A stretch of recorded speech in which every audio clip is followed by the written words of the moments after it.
Okay, in the second part, we're going to focus mostly on how attitudes are changed and how, as marketers, we can engage in persuasive communications to change those attitudes.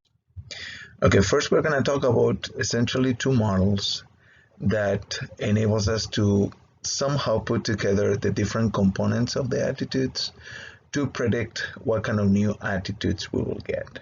So, for example, given that we are marketers, we're going to have attitudes towards the brand, attitudes towards the product, and also attitudes towards an advertising, right? Advertising about that said brand, right? So what happens when you have those two attitudes?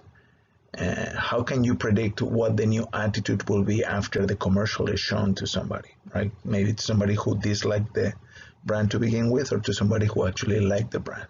So these attitude models are going to enable us to at least make a hypothesis about how that process is going to happen, right? And then we're going to try to leverage those models to try to understand what kind of marketing actions we could undertake. Okay. Now, the first attitude model, probably the most, I don't know if I want to say famous, but yeah, the granddaddy of them all, right? It's called a multi-attribute attitude model, and it was proposed by Fishman and Adjan. I cannot pronounce that name very well. A long time ago, in the 60s and 70s. So this is not a new story, but it's very well established empirically. It's been tested hundreds and probably thousands of times in different literatures, both in psychology, sociology, and business and marketing in particular. And the idea here is, how do we combine the different elements to create an attitude? Okay, so we're going to have some beliefs about an object, right? An object could be, like we said in the past, could be a brand, or it could be a product. Then there is going to be certain linkages between the object and some attributes. For example, if you're talking about a car, what could those attributes be? Those attributes could be things like reliability, right? Something that could be important for somebody to make a purchase. It could be degree of comfort, right? It could be price, right? Those are all attributes. These are physical or non-physical characteristics of the product, right? Something that, of the object, I should say, not product, but for the most part, in our case, we're going to be talking about products and brands, right? So we're going to have these attributes, and there's going to be a linkage created between the object and those attributes, right? So for example, when you buy a Toyota Corolla, right? Because it's a Toyota, you expect the reliability to be high. So the probability that the car is going to be reliable, it's going to be high, okay? On the other hand, if you buy an Audi, for example, maybe the probability that that car will be reliable might be low, right? On the other hand, that same Audi maybe is very comfortable and luxurious, so the probability that the car that you're going to buy is going to be luxurious is going to be high, and maybe other aspects are going to be high as well, like price, for example, right? So we're going to create these linkages between the attributes and the objects, okay? And that's how we're going to form an evaluation of the product or the brand, by putting together, adding up, it's a cumulative model, all these linkages between the objects and the attributes. So if I'm trying to decide which car to buy between a Toyota Corolla and, an Audi A3, just because I picked those two brands before, what I'm going to do, according to this model, is I'm going to go through all the different attributes that are relevant to me, right? And I'm going to basically establish those linkages and then create an overall evaluation. I'm actually going to show you that in a minute with the chart, okay? Now, according to the book, and this is true, of course, there is an extended version of, or an improved version of the Fishman model. And this mostly is a technical thing. It's not that relevant for us. It deals with the kind of variables that are actually used by the model, right? Basically, by looking at behavioral intentions instead of just intentions. Remember, attitudes have three components, right? We have beliefs, we have affect, and then we have the actual behavior. So by looking at behavioral intentions instead of just intentions, we are making these models more applicable to life in general and in particular to marketing. But say from the variables that are actually used, the models are pretty similar. So the basic premise of the extended Fishbane model and the original Fishbane model are essentially intact. So let me walk you through an example with some numbers. So here you have, imagine that you're in a situation to choose a college, something that you've done already, right? There's going to be different attributes that are going to be relevant for you, right? As a consumer, in this case, as a potential student, to choose a school, right? So maybe something that you care about is, the academic reputation, right? Or maybe how expensive it is, or how far it is from where you live, right? And on and on and on and on, right? The set of attributes is going to be dependent, obviously, on the decision you're making and the particular individual. Some people might not care about cost because, I don't know, maybe because their parents are going to pay for it and they don't care. I don't know, right? It depends on the situation, what attributes are going to be relevant to each consumer, okay? But, there's going to be some attributes that are going to be more salient than others that are going to be the ones that most consumers tend to use. Good. Then, according to this model, there's going to be a set of weights or importance scores, you can call them however you want, that are going to determine which one of these attributes is actually more important for this particular consumer. These obviously are consumer specific, okay? So maybe in my case, what I care about is academic reputation, but I don't care much about the athletic programs, okay? Why? Because in my case, I'm more of a couch potato, right? And not particularly skilled, but I do actually want to have a degree that it's well respected because of the academic reputation of the institution. That's just me, right? In this case, Sandra, which maybe is similar to me, right? So in a situation like this, what these weights are doing is they are acknowledging this basically in the formation of the attitude towards a particular school, in this case, different attributes are going to be weighted differently. This makes sense, right? Good. And then what I'm going to do is I'm going to create those linkages, right, between the different objects, in this case, the schools, right? So for example, Princeton, right? So what I'm going to do is I'm going to say, okay, well, given what I know about Princeton, maybe it will require some research on my part, right? Maybe not. I know the academic reputation of the school is very good, right? So if this is out of 10, Princeton scores a 9 in this case. In my mind, these are linkages created in my mind between the objects, in this case, the schools, but they could be products or they could be brands, right? And the different attributes that I'm considering or when I'm making this evaluation, okay? When I'm creating my attitude towards the schools, okay? And what I'm going to do, essentially, is multiply the importance times the score, right? So I'm going to multiply 6 times 9, right? I'm also going to multiply 7 times 3. That's all for Princeton. I'm going to multiply 4 times 2. I'm going to multiply 3 times 2 again, which will be for proximity to home, right?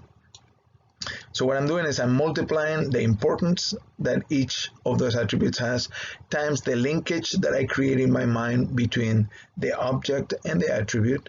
And what I'm going to get when I add all those multiplications is going to be my overall score or my overall attitude, in this case, degree of liking of that particular school when it comes down to making a decision about which school to choose, right? And that's how this model essentially assumes that you make decisions. It assumes that A, you consider every attribute, which may or may not be true in real life, right? B, that those attributes can basically make up from each other's, so they are compensatory. This is what people will say in the literature. So for example, if something is really far from your home, you can compensate for that by the fact that maybe it has a very good party atmosphere, and that's something that you care about, right? And by the way, not everybody makes decisions like that, but this is what the model is assuming in the background, okay? And based on this, it also assumes that you're taking the time to go through all these attributes and make a very conscious decision based on a lot of cognitive effort, right? This is why this is usually called the theory of reason action, okay? And like we have said in the past, not every decision is made like that, right? When you're buying gum from the store, you don't make a spreadsheet and you start thinking about what attributes the different gums have, right? Even though you might consider something similar to this, but maybe more simplified, where all you care about is maybe price because you don't have much money and you're trying to grab some gum, but you don't care about the flavor, the brand, etc., right? So not all decisions are made like that, but some decisions, especially high involvement decisions, things that are very important or very risky for you, this model actually is reasonable at predicting the kind of attitudes that you're actually going to observe. Now, what can you do with this model from a marketing perspective other than understand that it exists and that it predicts what kind of attitudes you're going to observe in the marketplace when you combine different things? You can leverage on the strengths of how these decisions will be made if this model were true, right? So first, capitalize on what you're best at, right? So if, for example, your school is well known for academic integrity or academic reputation, and then whenever you're putting together a commercial, you could leverage this by capitalizing on that fact and talking about it, right?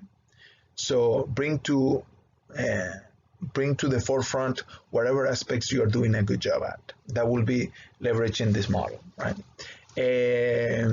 Another thing that you can do is you can try to strengthen those linkages that I was talking about. So you can try to convince, for example, somebody that even though they don't know much about your school, your academic reputation is still good anyway, right? So you can create that linkage that maybe is missing from the consumer side because they don't know about the school or they don't know about certain aspects of the school. And when I say school, you can talk about any brand and any attribute, okay?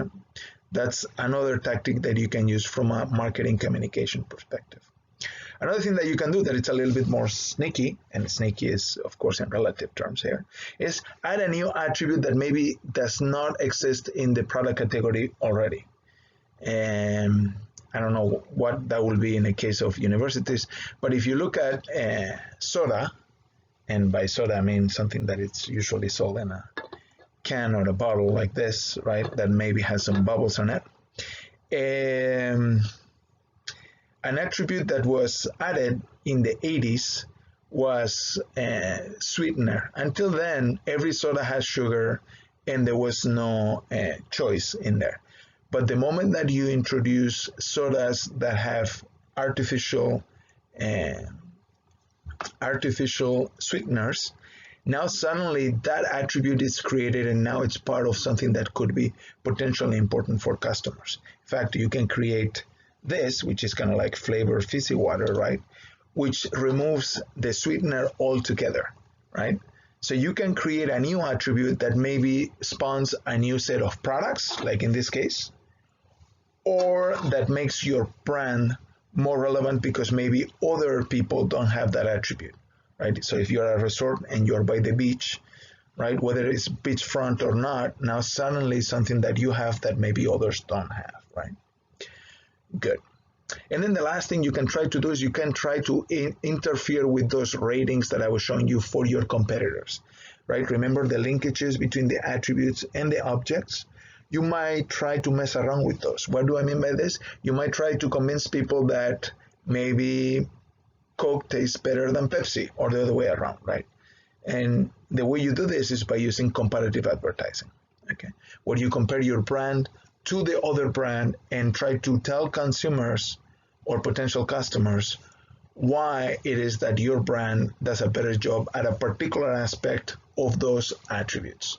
By the way, typical Coke versus Pepsi commercials, which are awesome if you ask me, and you should Google them. If we were in class, I'll show you a couple of them. And they are definitely trying to change the linkages of the consumer, but they tend to be more of an overall attitude as opposed to specific attributes. There are some brands that will do specific attributes. And when you do comparative advertising and you talk about specifics, you need to be backed up by law. In Europe, for example, in most European countries, comparative advertising is not legal unless you can show beyond a reasonable doubt that whatever claim you're making is indeed true. And that's hard to do, by the way. It sounds easy, but it's not. So if you're saying that you have the most fuel efficient car, how do you measure that and how you determine that above a reasonable doubt, given that fuel consumption, for example, is specific to the way you drive? It's actually complex, right? But so long as you can back it up, in some European countries, you can actually do it. But in the US, the laws for comparative advertising are a little more lax, which makes it more fun, at least for people like me who like commercials, right? So you can try to influence the competitors' ratings. Good. Now that we've talked about how these attitudes are formed when you have a combination of elements, okay, then the next step is to see how you can actually change these attitudes, right? So the idea of how to change attitudes, it's called persuasion. Persuasion is when you try to convince somebody of doing something or changing their beliefs about something, right? And as marketers, we try to do some of this ethically, by the way. And some techniques are better than others, right? Both because they are effective, but also because they don't make people uncomfortable, which you should try not to, right? Now, the way you can actually create maybe a more positive attitude or change from a negative to a positive attitude, there are a myriad of ways. Okay, but we're going to talk about a few concepts that you can use for that. The first one is reciprocity, which is when you do something nice for somebody, they are more likely to do something nice for you, right? This is the idea of reciprocity. And you can do this at an individual level, but also you can do it as a brand, right? So, for example, you have a lot of brands that now are emphasizing social responsibility. And, for example, they will tell you when they actually make donations to a charity. So the idea is, I do something for you, so I'm contributing to a charity that it's relevant for you, maybe. And because of that, I'm hoping that you're going to do something for me. In this case, it could be maybe say something nice about me in Facebook, or it could be buying my products, or it could be convince a friend that, this is a product that they should consider, right? So that's the principle of reciprocity, which you can use to change the attitude towards your brand or your product, right? Next one is scarcity. Now, this is something that, if done well, works really well, but it's not as easy to do, right? So scarcity is the idea that people should actually do something. This is more of a behavioral aspect as opposed to a belief, if you ask me. Essentially, because your product's not as available as it could be, then it's more desirable. Or they should actually go and get it earlier, because otherwise they might run out. This is something that is used by brands all the time. Typical examples of this will be luxury brands like Ferrari or Rolex, right? So watches and cars, where what they do is they consciously and purposely limit the production of their products so that they will become scarce in the marketplace. And because of that, people either want them more or they are willing to pay more for them. Also notice that you can do this maybe in a less obscure way by explicitly making limited runs or limited editions of products that up front, because of their nature, they are a limited run. I'm only going to produce a certain number of whatever it is, right? And because of that, it becomes more attractive and it enhances the attitude towards that particular product. Okay. Another way of doing this is authority, is when you use somebody, for example, to make a claim about a product that it's considered to be an expert. So if, a doctor is shown in an advertising talking about a particular drug and, the positive effects that said drug actually has in a particular disease or condition, you are a lot more likely to change your attitude than if you just have somebody who you don't know, it's a doctor, doing the same thing. So the fact that that person has a certain authority, they are an expert in the field, makes you more likely to believe whatever they say, and because of that, they make you more likely to change your attitude. Okay. Next one is consistency. We've talked about this quite a bit. It could be both internal or external. From a marketing perspective, obviously, you'll be doing the external thing, which is making sure that your messages are consistent with prior attitudes, right? So talk about the same things that you've been talking about in the past, and try to create the same linkages with attributes that you have discussed in the past. So if you're Volvo, for example, and you're known for safety, if now you try to change your brand to mean luxury in sports or dynamic driving, it's going to be hard to do that because it's going to basically be inconsistent with your prior claims about the brand. So people are going to have a hard time changing their attitude towards your brand if you're actually being inconsistent. Okay.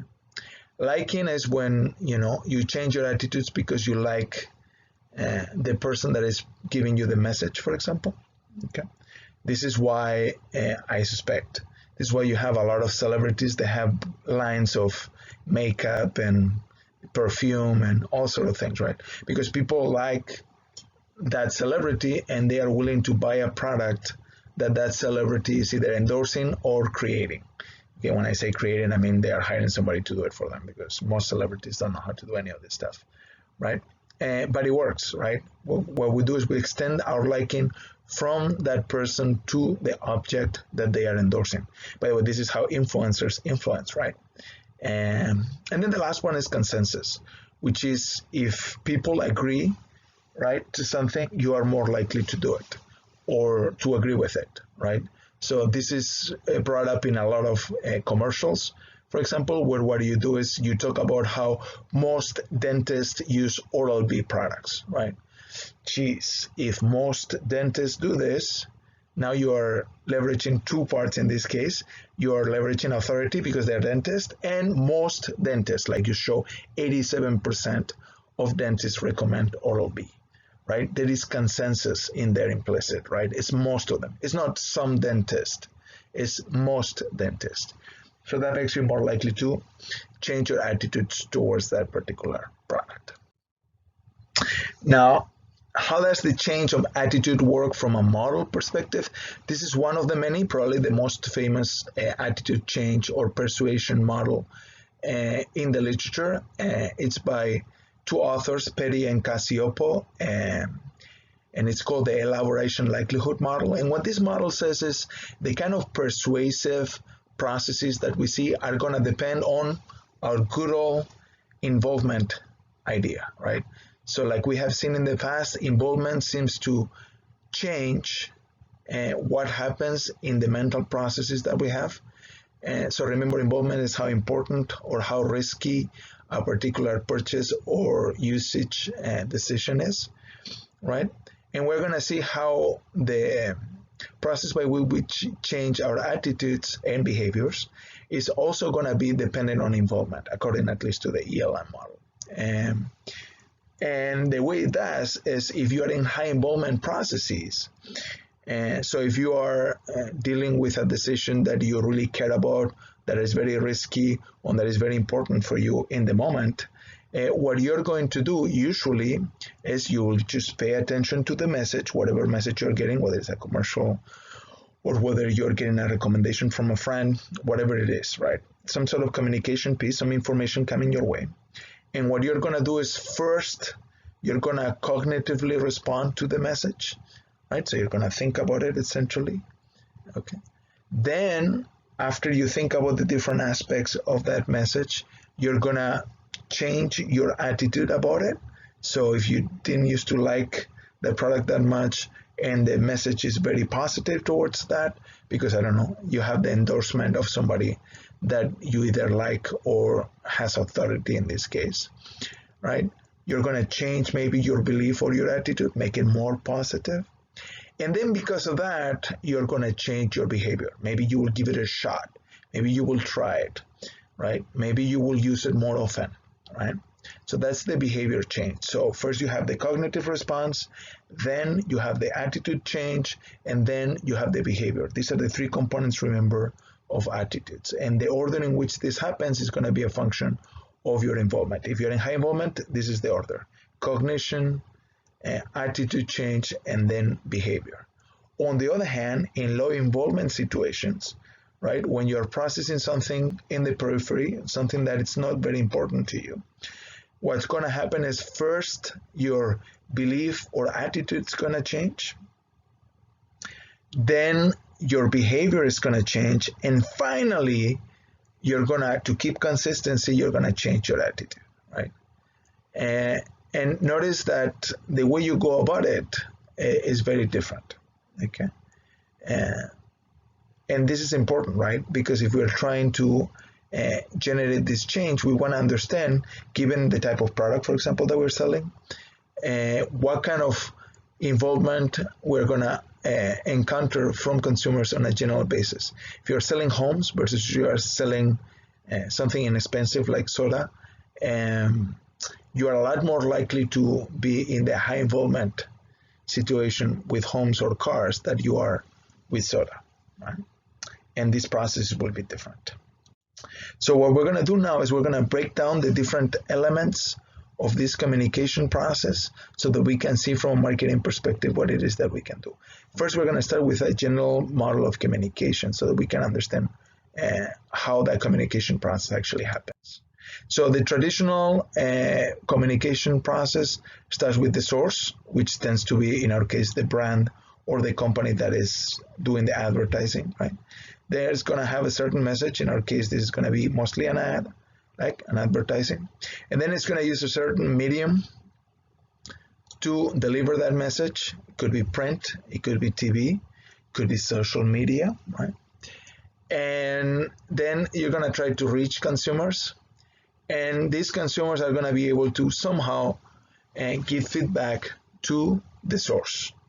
Now, this is a traditional communication model, but it doesn't work very well for new methods of communication like social media.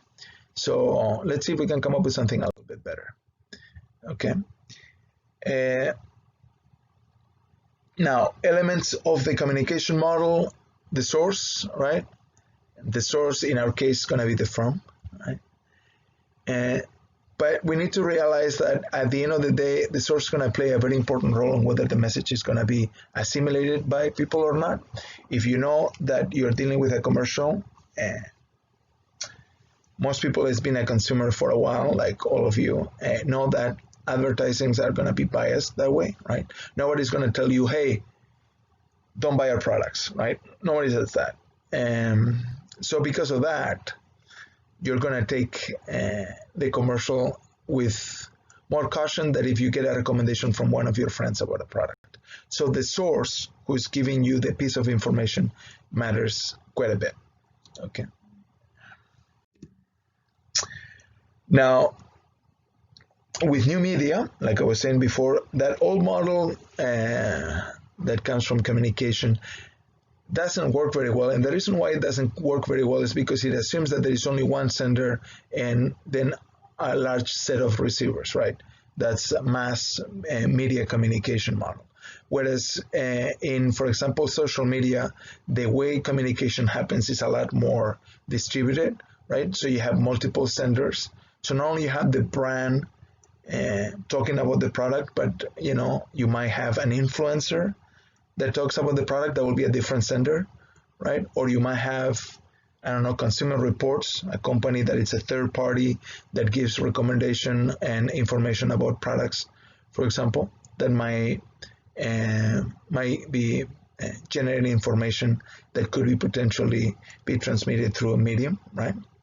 That medium could be Facebook, it could be TikTok, I don't know, whatever is cool and relevant at the time from a social media perspective will fit this model. And then you have a set of receivers, which are usually consumers, right? And those receivers also are going to talk among each other, right? Because they also have their own Facebook page or Twitter account. And because of that, they are going to be able to engage among themselves, and they are going to be essentially communicating back and forth with the firm as well. So you have here, instead of a one-to-many model, this is a many-to-many model of communication. And that's a lot more realistic and relevant to what you're going to observe in modern advertising, because social media, now it's an intricate part of your advertising strategy. Right? Now, when it comes to the source, like I was saying before, it's a very important aspect of the model, right? So first thing that you should be looking at is source credibility, right? Is the source that you're getting the information from credible or not? Like I said, you are a lot more likely to believe something that comes from somebody that you trust, maybe a friend or a family member, versus something that comes from an advertiser, right? Knowledge bias, right? You might know that there are certain people or certain sources that are always biased in one direction, okay? And by the way, this works both for knowledge bias and for reporting bias, right? So if you are listening to the news, right? If you ask me, what you should do is you should listen to different sources to make sure that, you know, whatever intersection of facts you can find between the sources, it's probably what's happening, because everybody looks at things with their own spin, or they put their own spin on things. Maybe that's a better way of saying it. So if you listen to CNN and Fox, whatever is in the middle is probably what it's happening, right? I would say, I don't know, maybe that's a personal thing. But if you only listen to one side of the story, you kind of have this one-sided view of the world, right? Which can actually be maybe dangerous. I don't know. We'll see. We're living in difficult times when it comes down to this. Then you have source attractiveness, right? How attractive the source is. This is why influencers have such an important role in social media, right? If you've noticed, a lot of influencers, you'll notice a pattern on this. They are either experts, we already talked about what, or otherwise they are good-looking people. Because you are more likely to believe something that comes from somebody that looks good. Why? Because we like the person, and because of that, whatever they say is more likely to be true. Okay. Same thing, another way of saying this is the halo effect, right? And this essentially, or maybe, yeah, it actually generalizes to source attractiveness. So halo effect is the idea that we assume because somebody's good at one thing that they are good at others as well. Or because one person is knowledgeable about one thing, they will be knowledgeable about other things as well. So for example, when you have a celebrity, right, like an actor, and they are talking about, I don't know, their political ideas, for example, a lot of people assume because Leonardo DiCaprio is a good actor, I don't know if you think he's a good actor, then because of that, it must be that he knows about politics, which is silly, by the way, because if you look at actors, for the most part, most of them, they didn't even go to college. But, you know, this halo effect works, okay? You need to be aware of this. And because of this, oftentimes, spokespersons for brands are people that are well-liked and famous, not necessarily people that are knowledgeable about the product category. Okay, and then the last thing that I want to talk about the source that it's interesting is that when a message is repeated enough times, people tend to forget the source of the message, especially as time progresses. So because of that, you can have the sleeper effect, which is that even though you know that the source at the moment, the source is not credible, when you forget about what source the message came from, you start changing the attitudes anyway, and the message becomes effective over time, even though that source credibility was not there to begin with. That's why we call it the sleeper effect, is because you don't notice, but your attitudes are changing anyway. Now let's talk about some more tactical things, talking about the message. So the way in which we actually structure the message, it's gonna determine to a large degree how persuasive it's going to be, right? So not every message structure is created equal, okay? So let's talk about some of these aspects. For example, what should you do with your messaging? And I say these are more tactical aspects because they are smaller decisions instead of looking at the big picture, right? First is, should you use pictures or words, right?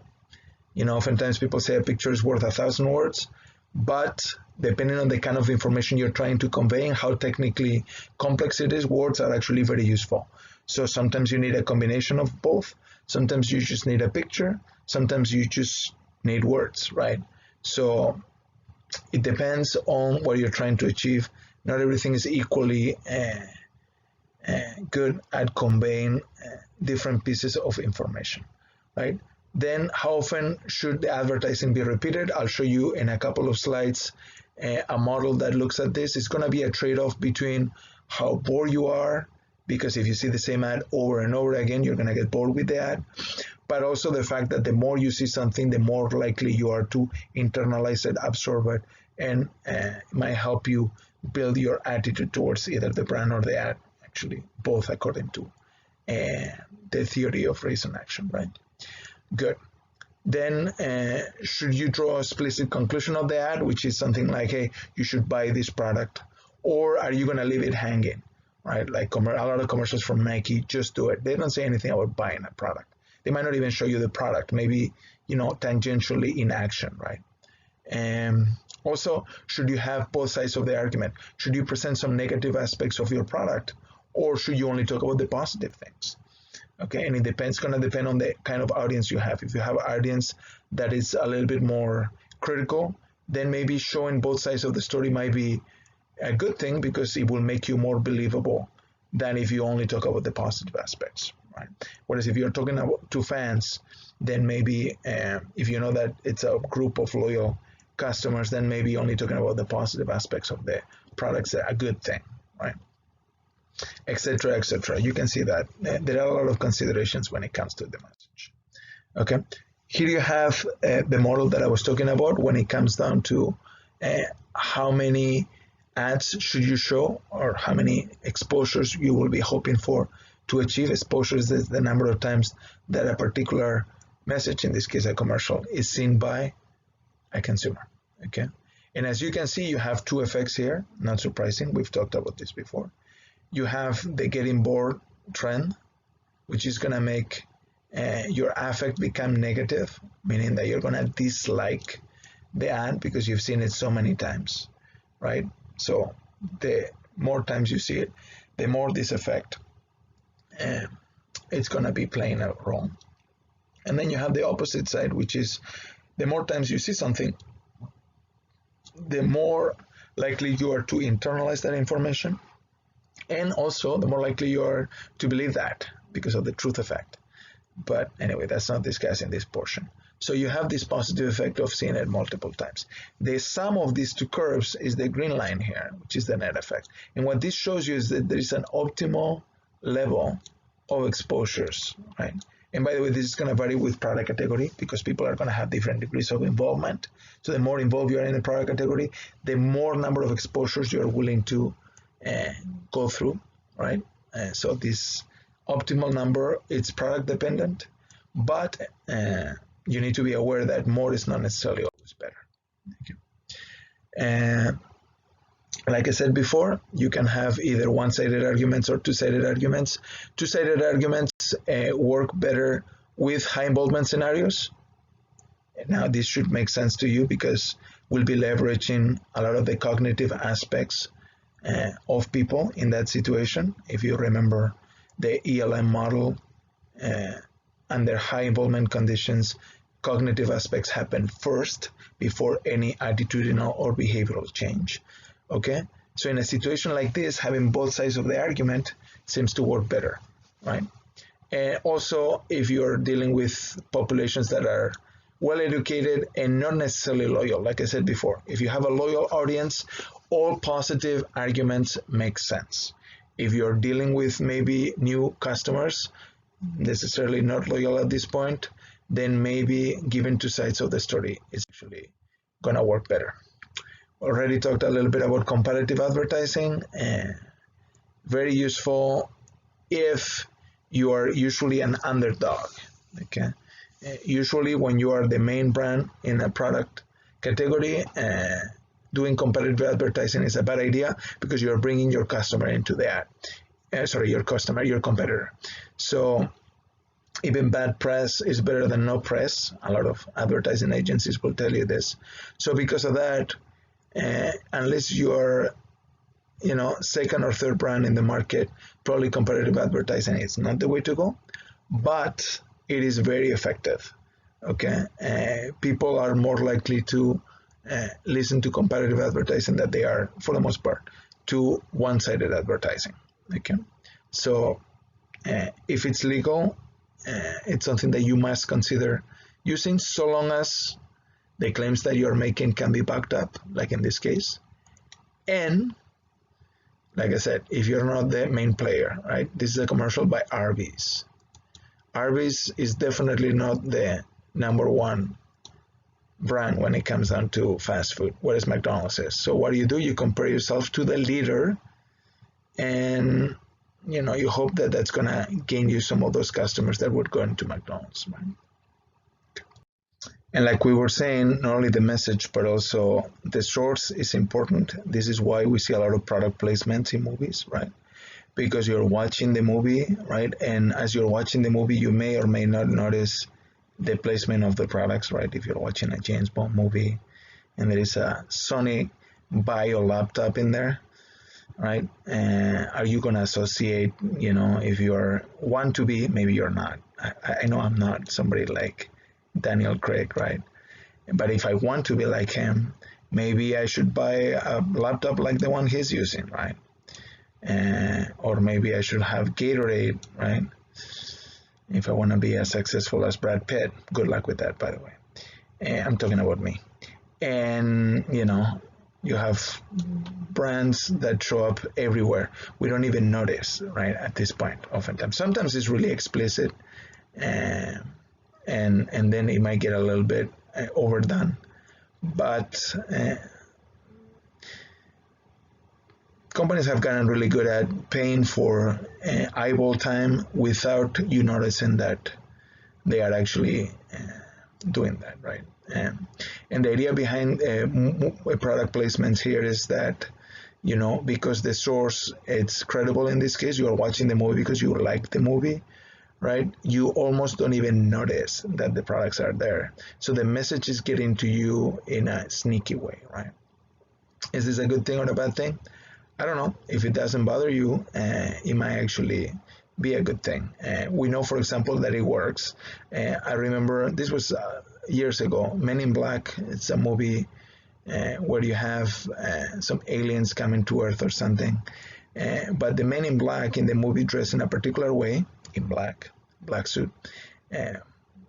And they wear a particular model of Ray-Ban sunglasses. And guess what model of sunglasses was out of stock in every store the year that movie came out? Yeah, it's the same model. And the reason why is because it works.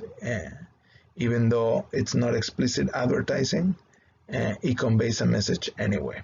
And because the source is credible and it's something that we're consuming purposefully, it seems to do a good job, even though we might not notice that we're being exposed to these products. Now, one of the last things that I want to talk about is the message, the type of appeals. There are different types, and they all work to some degree. They just depends on the context and the product. Okay, you can use emotional versus rational appeals. Again, if it's a high involvement scenario, which one will you choose? That's the question, right? So the right answer is rational appeals, right? Why? Because in a high involvement situation, you are more likely to be persuaded by the cognitive aspects, right? So in this situation, you need to appeal to reason. Whereas if you're in a low involvement situation, according to the ELM, what you're going to do is, emotions are going to reign supreme. So, maybe you should use an emotional appeal. So it depends on what products you're selling, right? And for what consumption situations, right? Sex appeal sells, everybody knows that, right? It can be somewhat risky, depends on the culture, right? In Europe, for example, sex appeal is a lot more explicit than it is in the US, although it's still used in the US anyway, because the cultures are, for example, different. So the tolerance to sex appeal is different, depends on culture. In other cultures, it might be harder to sell certain products just based on that. Humor also sells, and fear can sell as well, especially if it's to avoid something that we are fearful of, right? So this is the kind of stuff that you use if you are, for example, a life insurance company, right? So the fear of, for example, leaving your family without an income, right? Especially if you have young kids, right? And so fear appeal also works as well. Okay, so what have we talked about? We've talked about many things. We've talked about what attitudes are, how they are formed, how there are different models that explains how those attitudes are formed and how they are changed, how those attitudes change, and if we use some persuasive communication, and that persuasive communication depends on the message, the source, and the way we actually structure that message. And if you do a good job at that, you might be able to change the attitude of people, which is what they use for making a lot of their purchases and usage decisions of products and brands. The end.